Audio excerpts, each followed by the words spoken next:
नमस्कार दोस्तों। आज हम विक्रम और बेताल की कहानी के भाग 2 को जारी रखते हैं। आज की कहानी है महान बलिदान।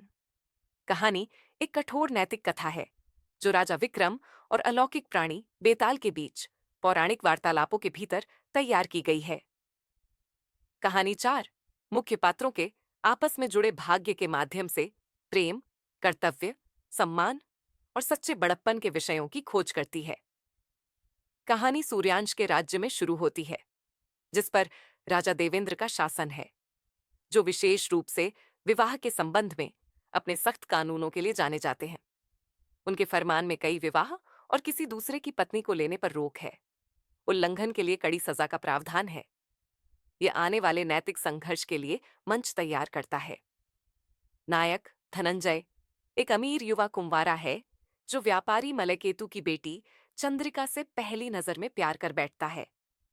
उसका तुरंत आकर्षण एक विवाह प्रस्ताव की ओर ले जाता है, लेकिन उसे पता चलता है कि वह पहले से ही किसी दूसरे व्यक्ति जयचंद्र से वादा कर चुकी है। धनंजय की धनी स्थिति और महान चरित्र के बावजूद मलयकेतु को अपनी पूर्व प्रतिबद्धता का सम्मान करना चाहिए। कहानी में भावनात्मक मोड़ तब आता है जब चंद्रिका धनंजय के प्यार से अभिभूत होकर अपनी स्थिति बताने के लिए उससे मिलने जाती है। ये मुलाकात आपसी भावनाओं को जगाती है, जिससे एक जटिल भावनात्मक त्रिकोण बनता है।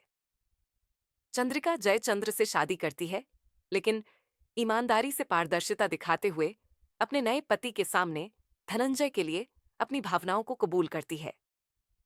जयचंद्र शुरुआती समझदारी दिखाते हुए उसे धनंजय से मिलने की इजाजत देता है।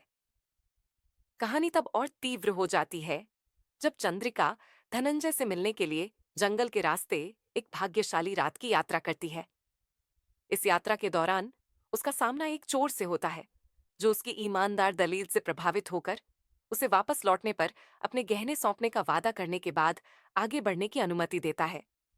हालांकि जब वह धनंजय के घर पहुंचती है तो वह उसे अस्वीकार कर देता है, प्रेम पर कानून और मर्यादा को प्राथमिकता देता है। कहानी अपने दुखद चरम पर पहुंचती है। अंतिम त्रासदी तब सामने आती है जब चंद्रिका का पति उसकी कहानी पर विश्वास न करते हुए और विश्वासघात महसूस करते हुए उसे निर्वासित कर देता है, जिससे वह आत्महत्या कर लेती है। बेताल इस कहानी का उपयोग राजा विक्रम से एक नैतिक प्रश्न पूछने के लिए करता है। 4 पात्रों चंद्रिका, जयचंद्र, चोर या धनंजय में से किसने सबसे महान बलिदान का प्रदर्शन किया? विक्रम का विश्लेषण मानवीय स्वभाव और सच्चे बड़प्पन के बारे में गहरी सच्चाई को उजागर करने के लिए दिखावे से परे है।